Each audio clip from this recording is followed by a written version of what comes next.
Welcome back to the resilient journey of Tu Huynh and her baby.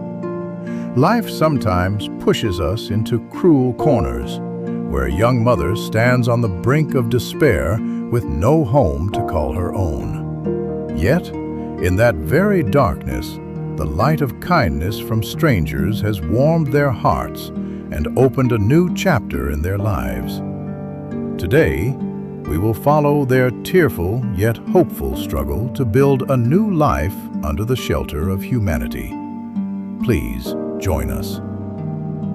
In the fading light of a late afternoon, dark clouds gathered over the impoverished countryside. On a deserted road, Tu Huynh held baby Phuc An tightly, her thin legs faltering before she collapsed by the roadside. She had just endured a major life upheaval, a divorce that left her wandering with no home to return to and not a single penny in her pocket. As her vision blurred from exhaustion, she could only hear the heartbreaking cries of her hungry child. At that moment, a pair of headlights swept across the scene. Officer Van, a young policeman on his way home from work, discovered the motionless figure.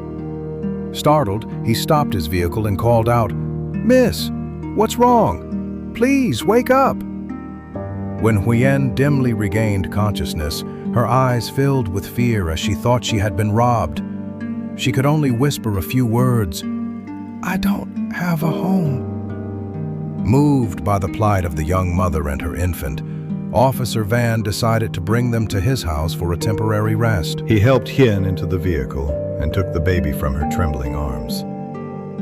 At home, Van's mother was busy in the kitchen. Seeing her son bring home a stranger in distress, she was initially surprised, but her kindness prevailed. She welcomed the mother and child with empathy, cleared a corner for them, and brought warm water for Huynh. That night, under the roof of kind strangers, Tu Huynh felt the warmth of humanity for the first time amidst the storms of her life. The next morning, as the first rays of sunlight filtered through the leaves, Tu Huynh woke up in a daze. It had been a long time since she had slept without waking up in fear.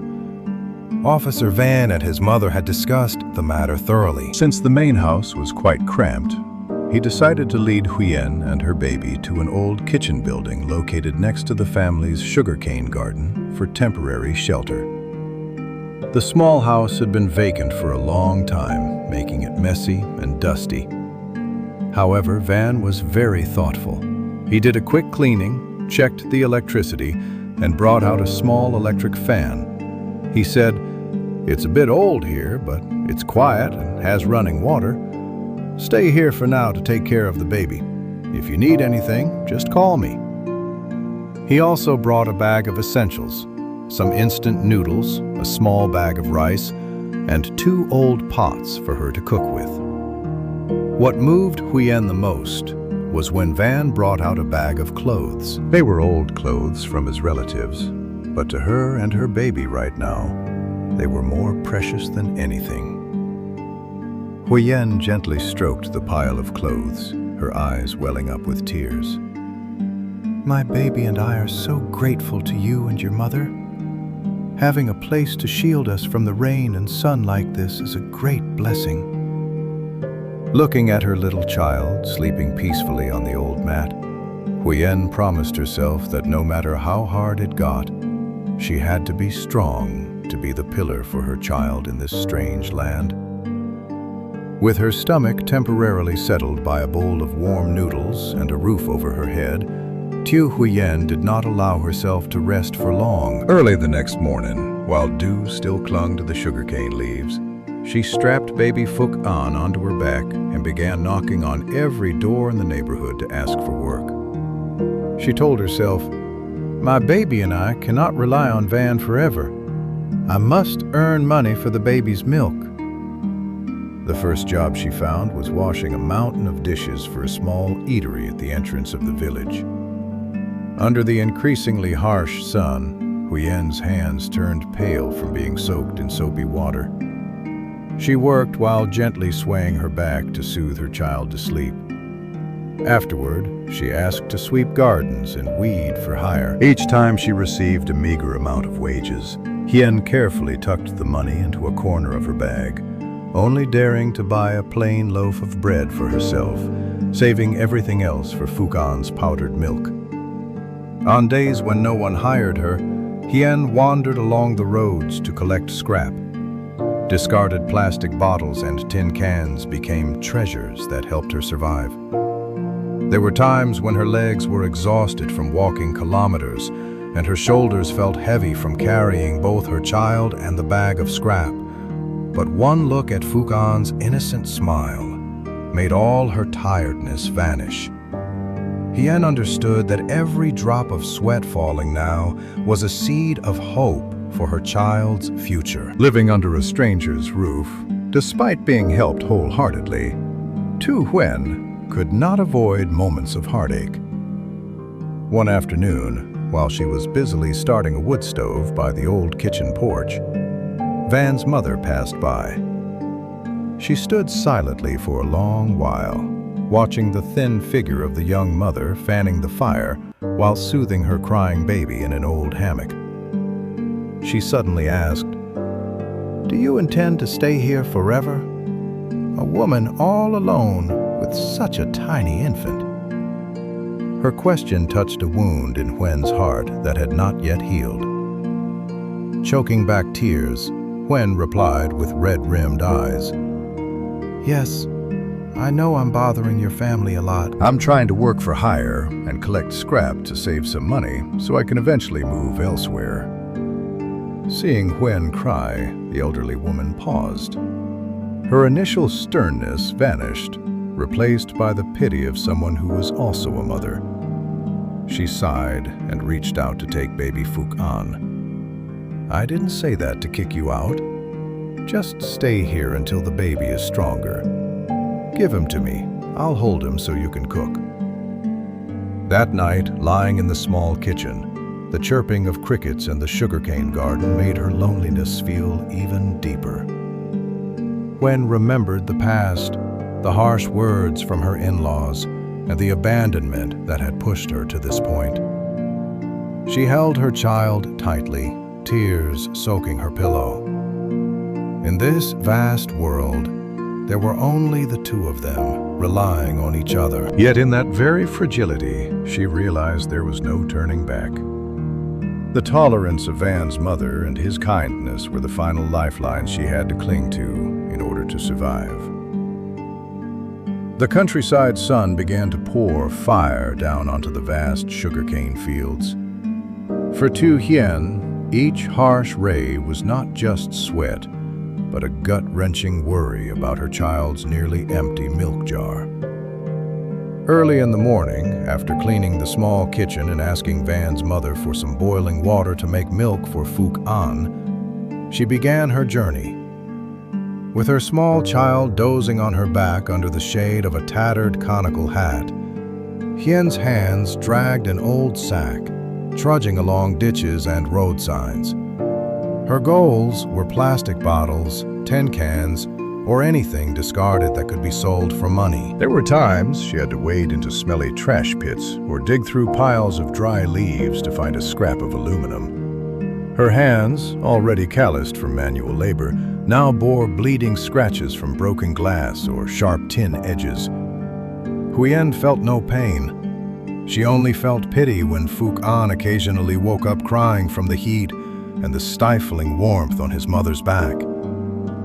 At noon, when everyone else was resting indoors, Huyen remained diligent. She stopped under a deserted banyan tree, splitting a piece of dry bread bought earlier that morning. Watching her child drink the last drops of milk, Huyen whispered softly, "Hang in there, my baby. Once I sell all of this afternoon, we'll have new milk." Her scrap trips had no wheels or engines, only sinewy bare feet and boundless love. It was a silent battle that the young mother was fighting with all her strength to protect the only life of her life. After days of exposing herself to the scorching sun to collect scrap and work for hire, The event Tu Huen feared most finally arrived. That night, dark clouds blotted out the sky, and a massive storm suddenly broke over the sugarcane garden. In the leaky old kitchen, the sound of torrential rain on the tin roof mingled with baby Phuc An's sobbing cries from a high fever. Huen frantically touched her child's forehead. The radiating heat sent a shiver of fear through her hands.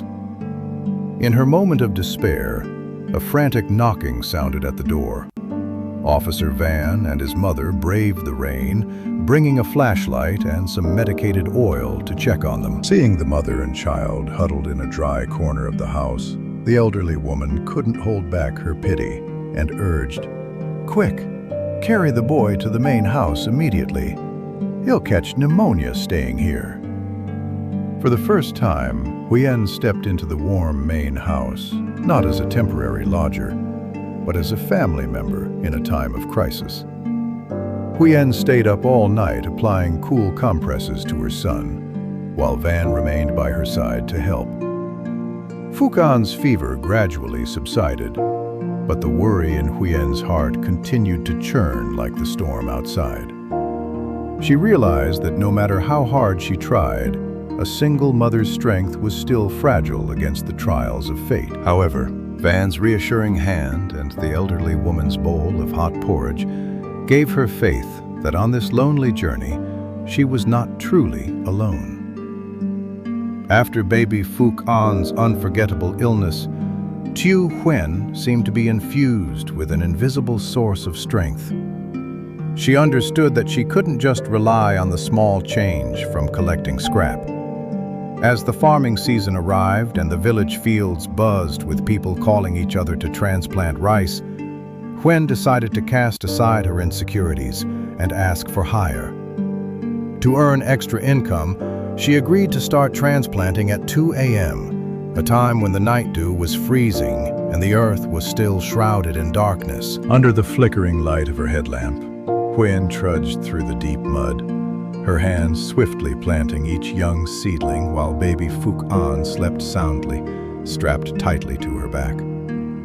The cold mud soaked into her skin, and her legs grew numb from being submerged for so long. But every time she thought about saving enough for a new bag of rice and a high-quality tin of milk for her son, her hands found renewed energy.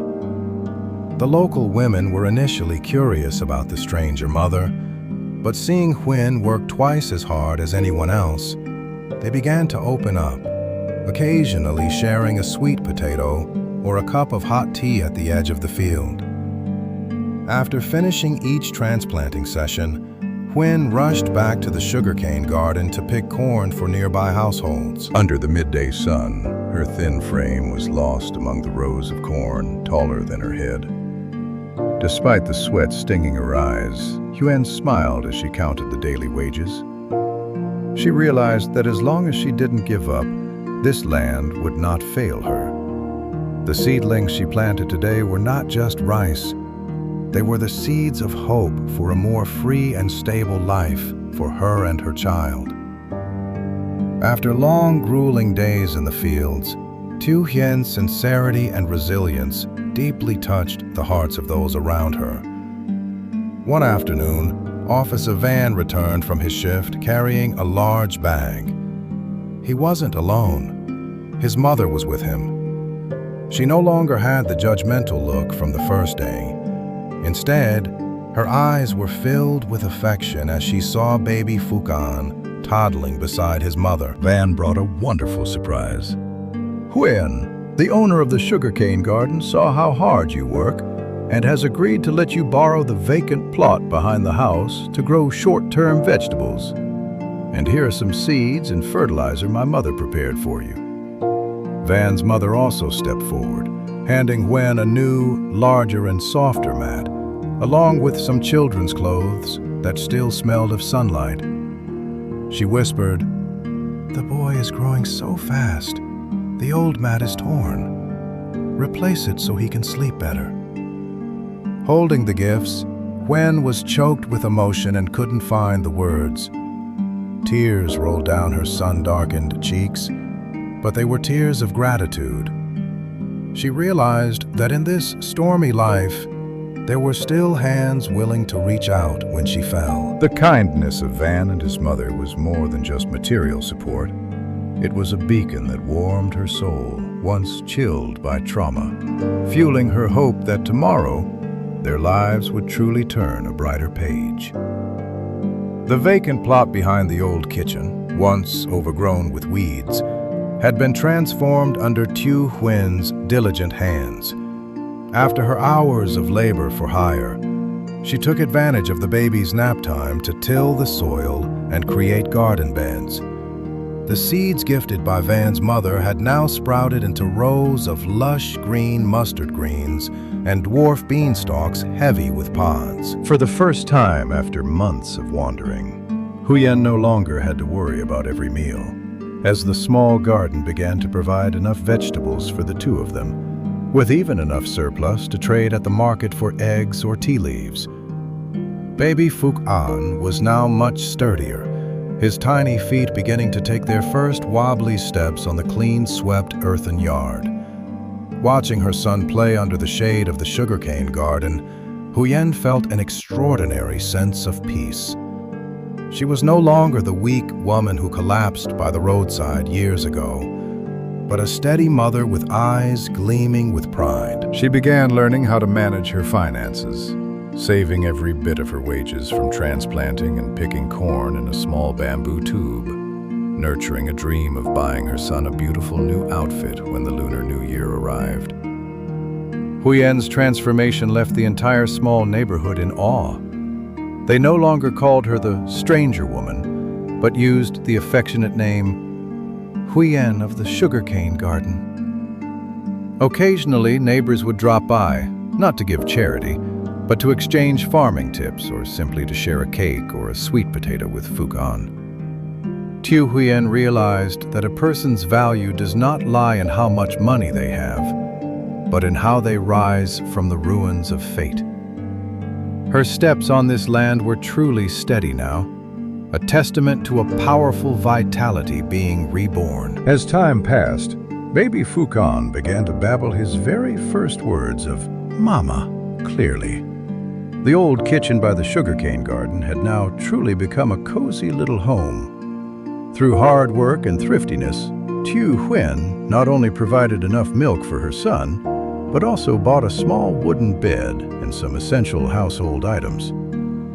The vegetable garden behind the house flourished extraordinarily, becoming a small but steady source of income whenever she brought produce to the market.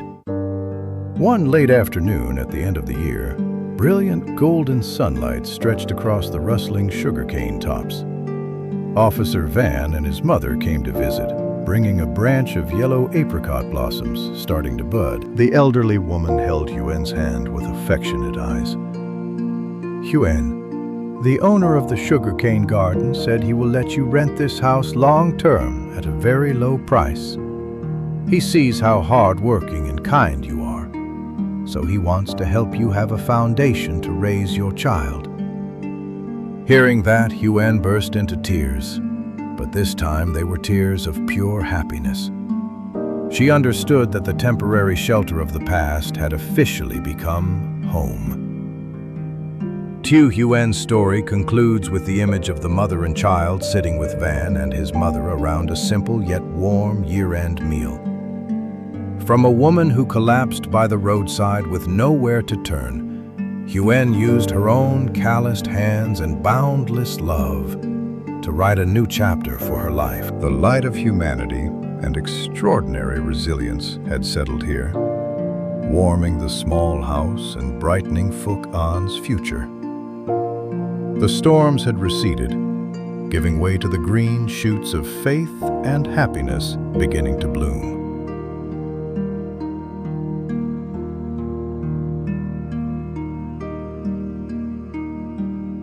Thank you so much for watching today's video until the very end. Your presence is the greatest gift to me.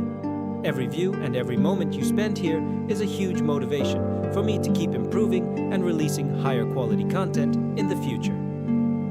Creating, Content isn't easy, but your silent support gives me the strength to stay creative every day. If you found today's video interesting and relaxing, please don't hesitate to give me a like. Your small actions are the most precious recognition of our team's hard work. And especially if you are new to the channel, please hit the subscribe button and turn on notifications so you don't miss any upcoming videos. The growth of this channel depends so much on your support. Let's build a civilized and connected community together. Once again, thank you for your love. Wishing you and your family great health, joy, and wonderful moments of rest. I'll see you all in the next videos. Goodbye.